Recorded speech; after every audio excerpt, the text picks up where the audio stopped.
Hi, I'm Erms, aka and Wings. In this video I will be reviewing and demonstrating the play markers from aka Interactive. Please do like, comment and subscribe. These play markers are essentially brush pens and they contain diluted acrylic paint, perfect for miniatures. So on the one end you have a brush type of pen nib and it's flexible. And on the other end you have this push button so you can push out and get more paint to come out and control the flow. AK Interactive aren't necessarily reinventing the wheel with this. Brush pens do exist in the wide world of art, however these are specifically tailored towards painting miniatures. I'm going to test these play markers out on a miniature I've primed in black, a miniature I've primed in white, and then a miniature which is just grey plastic. Let's talk about the positives of these markers first of all. The obvious one being that they are convenient. You don't need to get out a palette, your brushes, water.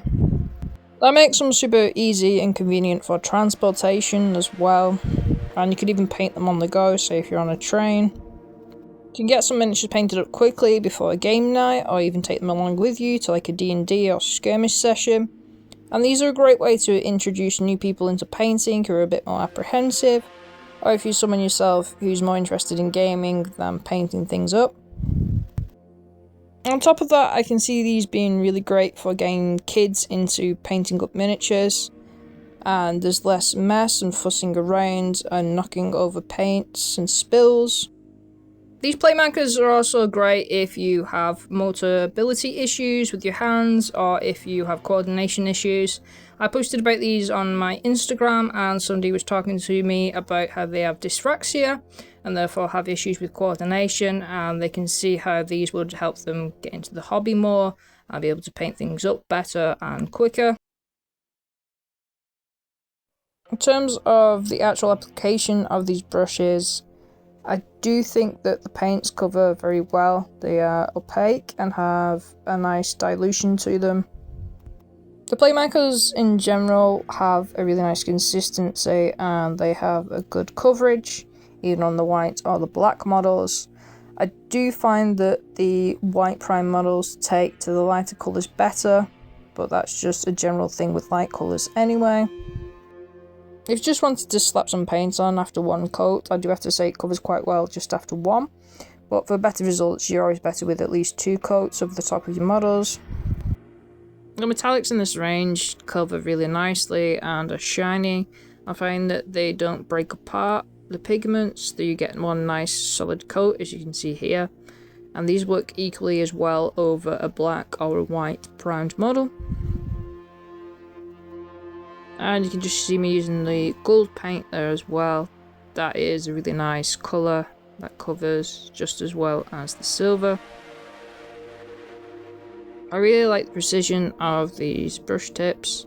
You can easily and accurately paint them onto your models. And speaking of precision, these brush pens are great for edge highlighting, especially if you're having to batch paint something like a bunch of tyranids where you want to highlight the carapace areas. So I think that the paints come out equally well on a black prime model, white prime model, and I would say even over grey plastic it doesn't look too bad. So that's over the black prime model, and that's the white primed model. And then we have the grey plastic as well at the end. I would normally suggest painting straight over grey plastic, but like I said, if you're somebody who's in a hurry or you're just wanting to get something done quickly or introduce someone into painting miniatures, there's nothing wrong with painting over grey plastic. A couple more positives before I talk about the negatives. So you can paint these over flat surface areas if you do 2 or 3 coats and you don't get any streaking. So if you're painting a tank or a dreadnought. You can use these pens to paint on symbols freehand, so if you want to put some numbers on or some symbols without using any transfers.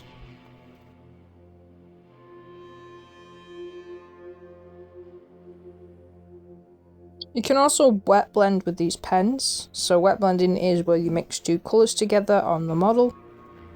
So I've put down this light blue and then I'm going to go back over it with an ultramarines blue. Make sure you dip the tip of the pen in water afterwards so you don't get any cross-contamination of colours.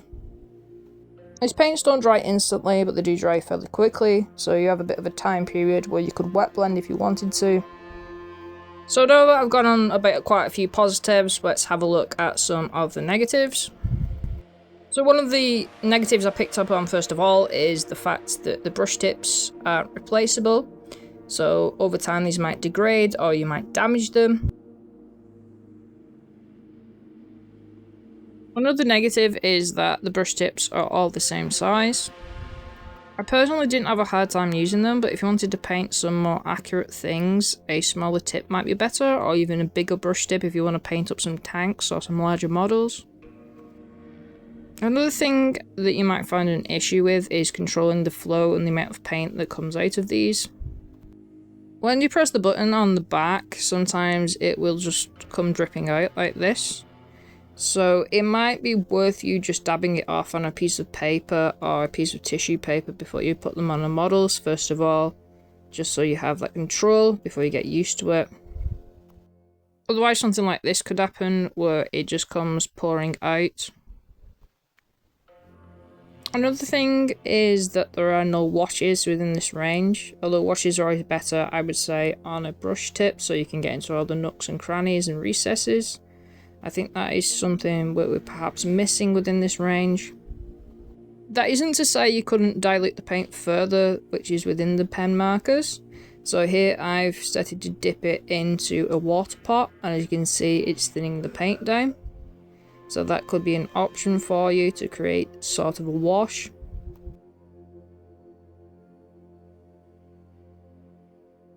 Obviously, painting with the brush will always be the superior option because you have that precision and accuracy.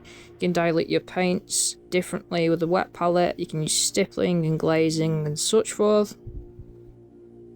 But I have been super impressed with these play markers, and I'm finding I've been using a combination of them with painting traditionally as well when I just want to get something painted up quickly.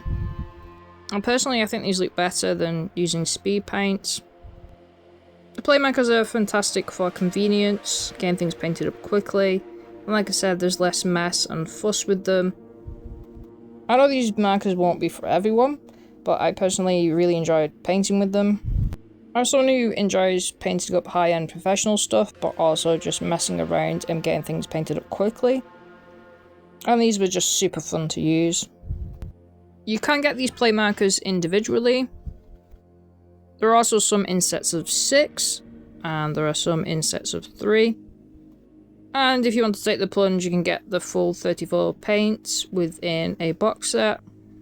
There are some other brands out there. The Army Painter has speed paint markers, whereas the AK ones just have diluted normal acrylic paint in. These have speed or contrast paint within them, and these are a lot more expensive, so I'd like to compare them at some point.